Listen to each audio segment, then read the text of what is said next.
तो आज हम एक बहुत ही मशहूर डरावनी कहानी की परतों को खोलेंगे। ये दक्षिण एशिया की एक क्लासिक कहानी है। ये कहानी सिर्फ डराती ही नहीं है, बल्कि इसके अंत में एक ऐसा ट्विस्ट है जो सोचने पर मजबूर कर देगा। कहानी की शुरुआत होती है एक खौफनाक मंजर से और एक ऐसे सवाल से जो किसी की भी रूह कंपा दे। कहानी हमें एक घर के अंदर ले जाती है जहां एक डरावना सीन आगे आने वाले खतरों का बस एक इशारा है। आधी रात का वक्त है। मां मंदाकिनी की नींद अचानक रसोई से आई एक अजीब सी आवाज से खुल जाती है, और जब वो देखने जाती हैं तो जो नज़ारा उनके सामने होता है उससे उनके पैरों तले जमीन खिसक जाती है। उनकी अपनी बेटी सुगंधा कच्ची मछली खा रही थी। ये मंजर वाकई बहुत ही भयानक और चौंकाने वाला था। हर तरफ खून ही खून। परिवार समझ नहीं पाता कि ये क्या हो रहा है, और इस अजीब घटना का जवाब ढूंढते ढूंढते वो एक पुरानी लोक कथा तक पहुंचते हैं। घर का एक हेल्पर भुवन उनके डर को सच में बदल देता है। वो बताता है कि इस इलाके में एक मैछो भूत यानी मछली वाले भूत का साया है।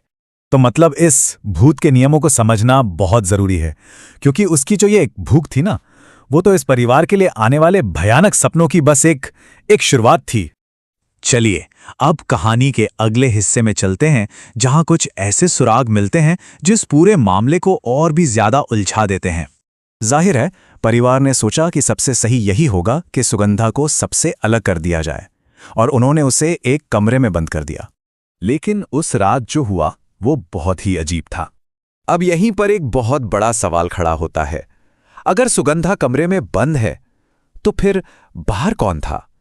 ये सवाल परिवार के मन में बैठे डर को और भी गहरा कर देता है।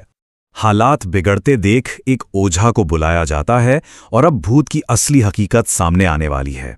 वो आते ही एक रस्म शुरू करता है, जिसमें वो परिवार के हर सदस्य के ऊपर मंत्र पड़ी हुई एक लोहे की कील घुमाता है। और यहीं कहानी में एक ऐसा मोड़ आता है जिसकी किसी ने कल्पना भी नहीं की थी। भूत वहां था ही नहीं जहां सब सोच रहे थे। ओझा पूरी सच्चाई बता देता है।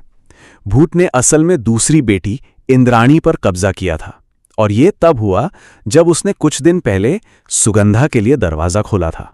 तो अब उस आत्मा को शरीर से बाहर निकालने और उसे हमेशा के लिए खत्म करने की एक पूरी प्रक्रिया शुरू होती है।